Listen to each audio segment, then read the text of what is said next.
नमस्कार दोस्तों, इस वक्त हम यूपी के आदर्श नगर में हैं। यहाँ चुनावी माहौल का काफ़ी गर्मा गर्मी देखने को मिल सकती है। जिन लोगों को क्या क्या फ़ायदे हुए हैं, क्या क्या नुकसान हुए हैं, किस पार्टी ने कितने साल राज किया, ये आपके सामने रूबरू हो चुका है। लेकिन मौजूदा जो यहाँ के सीएम हैं, उनकी क्या कार्यकारिणी रही, कितने संतुष्ट लोग उनसे, इसके बारे में जानकारी लेंगे यहाँ कुछ काम करने वाले वर्करों से, जिन्होंने भरोसा जताया है मुख्यमंत्री योगी आदित्यनाथ पर। अपना चंद्रभान जी, मैं ये जानना चाहता हूँ कि आपकी यूपी में जो सीएम योगी ने काम किए हैं, उससे पहले अखिलेश की सरकार थी, उन्होंने काम किए, उससे पहले मायावती का राज था, तो उन सबसे बेटर किसको लगा आपको? वैसे तो पहले मायावती सही थी हमारे लिए, फिर इसके बाद हाँ योगी फिर सही है, लेकिन अब की बार हम चंद्रशेखर रावत को लाएंगे यूपी में। अच्छा, तो इस बार क्या योगी रिपीट होंगे? हो सकते हैं, अब की बार हो सकते हैं। हाँ, 99% उम्मीद है। 99% उम्मीद है। और जो लोकसभा के इलेक्शन होंगे उसमें कौन हो सकता है? उसमें तो मोदी या राहुल? हम वैसे तो राहुल हो जाए तो अच्छी बात है। राहुल बहुत अच्छा रहेगा, क्योंकि वो ज़्यादातर आलू का सोना बनाते हैं, ऐसा उनका कहना है। जी सर। तो आप भी ये चाहते हैं कि ज़्यादा से ज़्यादा आलू का सोना बन जाए? देखिए सर, हम लोग गरीब आदमी हैं, हम लोग तो मजदूरी करते रहेगी, कमाएंगे तो खाएंगे। जी सर। और इसलिए ये चाहते हैं कि ज़्यादा से ज़्यादा सोना तैयार हो जाए। सोना ना हम लोगों को पेट भर जाए, वही बहुत है। नहीं, जो आपके पसंदीदा प्रधानमंत्री हैं राहुल जी, उनका तो मत यही है कि मैं एक मशीन में इधर से आलू डालूंगा, पहली तरफ सोना निकलेगा, तो ये क्या सही है? वैसे तो सर सब आज सोना ही निकालते हैं। सोना निकालते हैं सब तो सोना ही निकाल रहे हैं, आलू कौन निकाल रहा है आज के युग में? अच्छा सर, आपका क्या कहना है कि इस समय यूपी में जो काम चल रहा है, कैसा माहौल है यूपी में? अभी तो बढ़िया ही माहौल है। अच्छा, बढ़िया माहौल है। आज से 20 साल पहले जो एक सिस्टम था यहाँ का और आज का जो सिस्टम है, कितना फ़र्क है उसमें? बहुत चेंज है। बहुत सही है, बहुत चेंज है। अच्छा सर, क्या नाम है अपना? राजीव पांडे। राजू पांडे जी। पांडे जी, मैं ये जानना चाहता हूँ कि जो सीएम योगी है, योगी से पहले अखिलेश की सरकार थी, उससे पहले मायावती थी, तो इनमें तीनों में कौन सी सरकार आपको बेटर लगी? सबसे बढ़िया मेरे को तो वही योगी बुलडोजर बाबा। बुलडोजर बाबा के नाम जाने जाते हैं सीधा। सर, वो गरीबों के जैसे कई सब कैसी दुनिया है, कई गरीबों के मकानों पे बुलडोजर चढ़ाए जा रहे हैं आज के डेट में वो भी बनवाई भी जा रही हैं। मकानों भी बनाई जो हमारे साइड मुसहर होते हैं, बनबस्ती वही लिखते हैं ना, बनवासी, आज के डेट में देखिए उनको इस सरकार से पहले कोई भी मकान या कुछ भी उतना नहीं मिलता था। आज के डेट में कोई भी बनवासी के पास देखिए यूपी के अंदर सबका पक्का का मकान योगी बनवा के दिया है।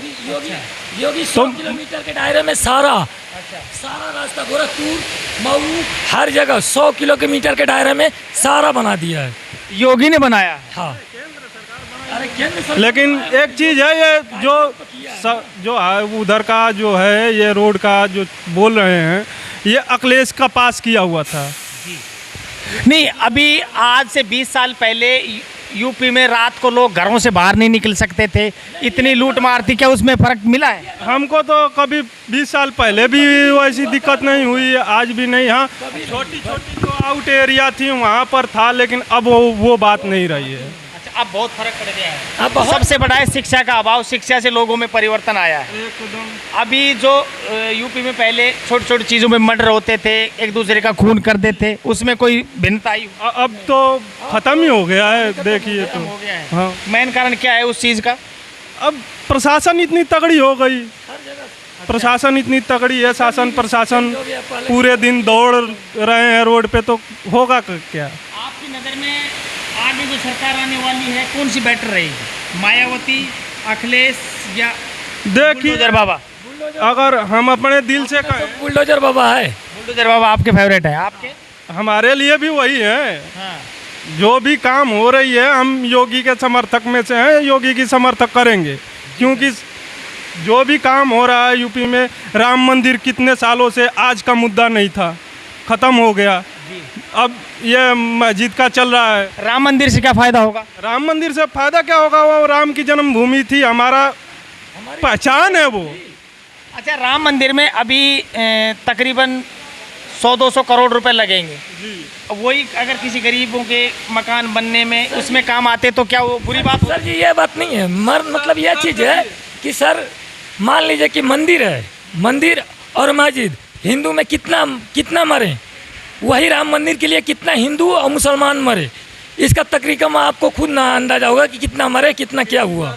सर ये हमारे देश में जैसे हम मंदिर और मस्जिदों की लड़ाई हम लड़ते आ रहे हैं कई वर्षों से, क्या ये अच्छी बातें हैं? नहीं सर जी वो बात नहीं है, मगर दिक्कत एक चीज़ की है कि योगी आया डायरेक्ट, मोदी जी आए अपना तुरंत फैसला ऑन द स्पॉट कर दिए, अपना क्लियर हो गया, अपनी मंदिर है, अपनी हिंदू पहचान है, धर्म है, जो संस्कार करते हैं, हर चीज़ है। अब उसमें बोल रहे हैं गरीब को निगलेक्ट करिए इसमें, क्योंकि वो अपनी जन्मभूमि है, हर चीज़ है, भगवान है अपनी हिंदू। अगर ये चीज़ मुसलमान से कहेंगे आप तो वो अपनी मस्जिद छोड़ के ना जाएगा। क्यों न हम इस देश में हिंदू और मुसलमानों का जो मुद्दा है उसको ख़त्म कर लें, भाईचारे के एक मिसाल पैदा करें, ये अच्छी बात नहीं है? नहीं हो पाएगा ना। अभी यह मेवात का क्या हुआ है, क्या यहाँ पर हरियाणा में नू में जो पंगा हुआ है उसकी आग यहाँ तक भी पहुंची है, हर जगह। जब आपके यहाँ कुछ फर्क पड़ा है उस पंगे से? यहाँ पर तो कुछ भी नहीं हुआ है, लेकिन वहाँ पर भी तो औरतों पे हमला हुआ, क्यों हुआ?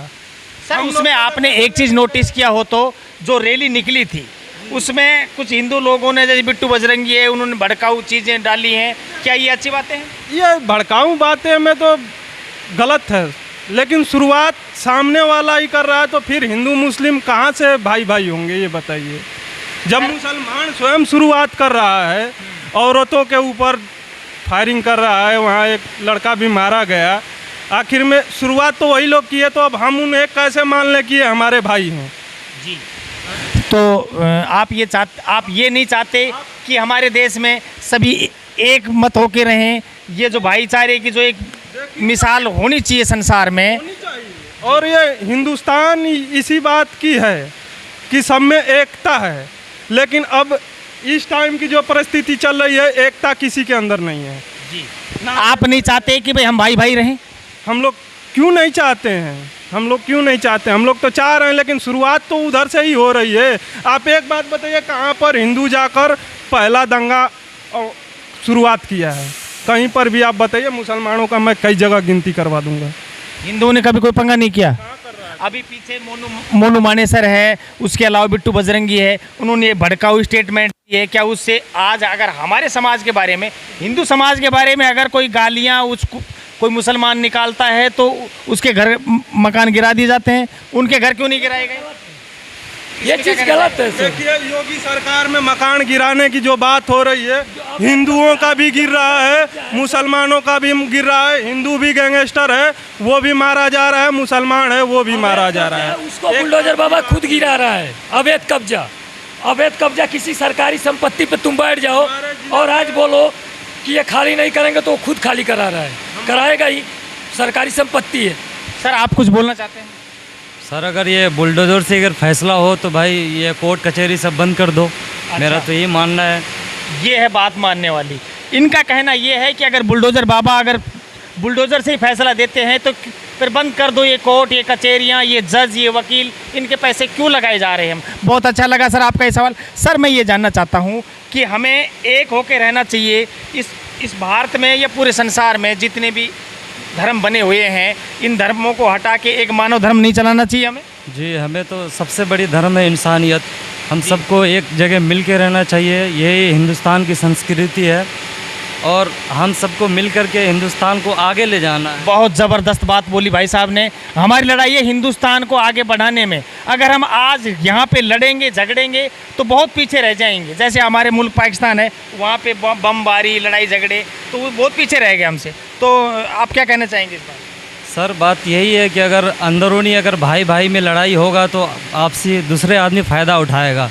बेहतर यही है कि सब मिल के रहें ताकि देश की तरक्की हो और आगे से आगे लेके जाया जाए और शिक्षा की जो व्यवस्था है उसको और अच्छी से अच्छी कड़ी की जाए। मेरा तो ये मानना है सर। सर आपकी बात से मैं काफ़ी इम्प्रेस हूँ। देखो हर दिन एक नया दिन होता है, हर दिन की रोज़ शुरुआत होती है। तो मैं तो ये चाहता हूँ या पूरा देश ये चाहता है कि आज से ही नए जीवन की शुरुआत करनी चाहिए। जितने भी हमारे गिले शिकवे थे, हिंदू मुसलमानों की जो लड़ाई थी, उसको ख़त्म करें, शांति प्रदान करें पूरे देश में, और बिट्टू बजरंगी जैसे लोगों से दूर रहें। बजरंग दल वगैरह ये किस चीज़ के दल, जहाँ शांति का माहौल है। सर ये दल बन रहे हैं कि हमारे लिए अच्छे रहेंगे? सर ये अच्छी बात नहीं है, ये दल उल जो है ना ये सब फसाद बढ़ाते हैं जी। फसाद का जड़ यही है भाई। अगर अगला कोई बंदा किसी के खिलाफ बोलेगा तो पिछला तो बोलेगा ही फिर बाद में। सर बहुत अच्छी बात लगी आपकी। इसके अलावा आप और कुछ बोलना चाहते हो? सर जी आप बोल रहे थे या मंदिर की बनाने की, जी। तो मंदिर की एक बात बताइए, क्या उससे मंदिर से कोई फायदा नहीं है सरकार को? देखो सरकार को फायदा है, लेकिन लोगों में अगर कोई भ्रांतियां फैलती हैं, सबसे बड़ा मन मंदिर है। भगवान ने जो शरीर दिया है, इससे बड़ा कोई मंदिर नहीं है। भगवान ने कहा है कि पत्थर पूजे हरी मिले तो मैं पूजूं पहाड़, और ताते से चाकी भली पीस खाए संसार। अगर पत्थर पूजने से भगवान मिलता है तो हम जो पहाड़ हैं उनको डायरेक्ट पूज लेंगे, उससे हमारी खुशी होगी। अगर हमारे देश कितना बड़ा हिंदुस्तान है, और अगर उस हिंदुस्तान में भ्रांतियाँ फैलेंगी, एक दूसरे को मार काट होगी, तो भगवान उससे खुश नहीं होगा। जिन मंदिर मस्जिदों की लड़ाई हमारे कई सालों से, चर्चों की, इनकी लड़ाई मुद्दे को लेकर हम करते हैं, कुछ भड़काऊ लोग यहाँ पे जो भाषण देते हैं, उससे अच्छा है कि हम अपने घर में रहें, शांति से रहें, बढ़िया कमाएं, बीवी बच्चों का पालन पोषण करें। क्या अच्छी बात नहीं? बीवी बच्चों का पालन करें, बढ़िया है सर जी, बहुत बढ़िया बोले हैं। फिर अपना जो इतिहास है, जो अपनी गाथा है, सब खत्म कर दें। कौन सा इतिहास, किस इतिहास की बात कर रहे हो आप? अब राम मंदिर इतिहास ही है जी। इतिहास है कि नहीं है सर जी? कौन सी किताब में लिखा हुआ है कि राम मंदिर का? रामायण उठाइए, बिना ऐसे ही थोड़ी कोर्ट फैसला सुना दिया।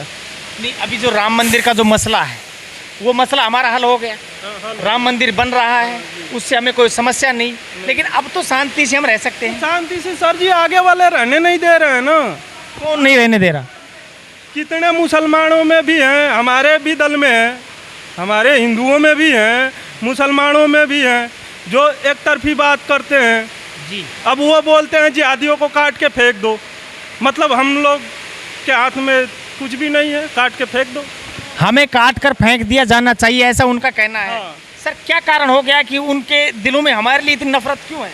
अब यही तो देखिए, अब इसके विषय में हम क्या बताएं। उनकी मुसलमान समाज से हाथ जोड़कर निवेदन है कि जो भी जहर आपके जहन में है, उसको निकाल कर फेंकें, एक भाईचारे की मिसाल पैदा करें। सर अभी आप मेरे को एक बात बताइए कि जितने भी क्राइम होते हैं, क्या हिंदू कोई क्राइम नहीं करता? हिंदू भी कर रहा है सर जी, इसमें क्यों हम मना तो करें? उसमें किसका खून है ये तो हाँ? बताओ मेरे को। वो कोई सारे एक ही हैं, सारे एक ही हैं, सारे एक ही किसी हैं। जाति विशेष से कोई मतलब नहीं है। क्राइम करने वाले की न कोई जाति है, न कोई धर्म है, न कोई मजहब है। तो सर आप मेरे को, जैसे आप हिंदू, आप जो हम कह रहे हैं कि भाई हम हिंदू समाज से हैं, हम सनातनी हैं, ये कैसे सनातनी हैं? हम जो छोटी-छोटी चीज़ों पे लड़ाई करके हम खड़े हो जाते हैं। इंसान हैं, सबसे पहले हम इंसान हैं जी। ठीक, इसके बाद हम हिंदू हैं, ब्राह्मण हैं, क्षत्रिय हैं, चमार हैं, कुछ भी, उससे पहले हम हिंदू हैं। लेकिन बात है सर जी, उस टाइम बंटवारा हुई, उस टाइम भी मुसलमान बहुत योगदान दिए, बहुत शहीद हुए, वो भी लड़े हैं इस धरती के लिए जी। केवल हिंदू नहीं लड़ा है। लेकिन कुछ जो मुसलमान के जो हैं, सारा श्रेय हिंदुओं को क्यों दिया गया? खास कर एक ही परिवार को, गांधी परिवार है, नेहरू परिवार है, क्या उन्होंने बलिदान ज़्यादा दिया है? नहीं किसी मुसलमान का नाम आगे किसी बड़े बोर्ड पे लिखा हुआ हो तो मुझे बताओ। ये जो भगत सिंह जैसे हैं वो भी पीछे रह गए, उनका भी कोई ज़्यादा वो नहीं है। गांधी जी वगैरह ये आगे क्यों है, ये तो बताओ मेरे को। अब गांधी जी आगे हैं, अब उस टाइम की जो हुई है, अच्छा, दोनों सुभाष चंद्र बोस जिसने देश को आज़ाद करवाने के लिए एक फौज का निर्माण किया, आज उसका इतना बड़ा नामो निशान भी उनका नहीं है। नहीं। और जो लोग पीछे थे, राजनीति का खेल खेल गए, वो आज हमारे नोटों पर हैं। इस पे क्या टिप्पणी कहना चाहेंगे? इस पर टिप्पणी क्या है, ये राजनीति ऐसे चल ही रही है और ऐसे चलती ही रहेगी। जी सर। जो बढ़िया करेगा उसको कभी भी यहाँ पर दबा दिया जाता है। तो क्या हम भगत सिंह की वो कुर्बानी भुला देंगे? कभी नहीं भूलेंगे हम लोग, क्यों भूलेंगे? कि जो भी समाज की बंदिशें हैं उनको ख़त्म करें, एक भाईचारे की एक मिसाल पैदा करें। हिंदू मुसलमान में जो भी आपस में जो कटाक्ष बनी हुई है, वो मैल को ख़त्म कर लें और एक हो जाएं, तभी हमारे देश की तरक्की है। देखिए सर जी, आज सबसे ज़्यादा टैक्स हिंदुओं के मंदिर से ही भरा जा रहा है। हिंदुओं के मंदिरों से इनकम, मुसलमान के मस्जिद से कहाँ पर, केवल उनकी जो है मदरसा में जो पढ़ा रहे हैं उनको ही मिल रहा है। और हमारे हिंदू मंदिर जितने भी हैं, सारी सरकार के पास जा रही है। सर ये इस तरीके की जो हमारी पॉइंट है ना, ये हमारे समाज को झिकझोर के रख देती हैं, तो हमें इस तरीके की वो नहीं करनी चाहिए। एकता में ही सब कुछ है। तो आप लोगों से निवेदन है कि इस वीडियो को ज़्यादा से ज़्यादा शेयर करें। हिंदू मुसलमानों की एक दीवार है, उसको ख़त्म कर लें। भाईचारे का एक न्योता दें आपस में। और कोई भी मुसलमान, हिंदू हो, मुसलमान हो, क्रिश्चियन हो, किसी भी धर्म का हो, कहीं भी हो, वो जितना भी अब से पहले उसके मन में कोई मैल था किसी समाज के प्रति, वो अपने मैल को ख़त्म करें और एक नए भारत का निर्माण करें। इसी के साथ मैं BL चौधरी, आपका दोस्त, रियल इंडिया नेटवर्क से सभी लोगों से हाथ जोड़कर अनुरोध है कि वीडियो को लाइक करें, शेयर करें, सब्सक्राइब करें। जय हिंद, जय भारत। नमस्कार भाई।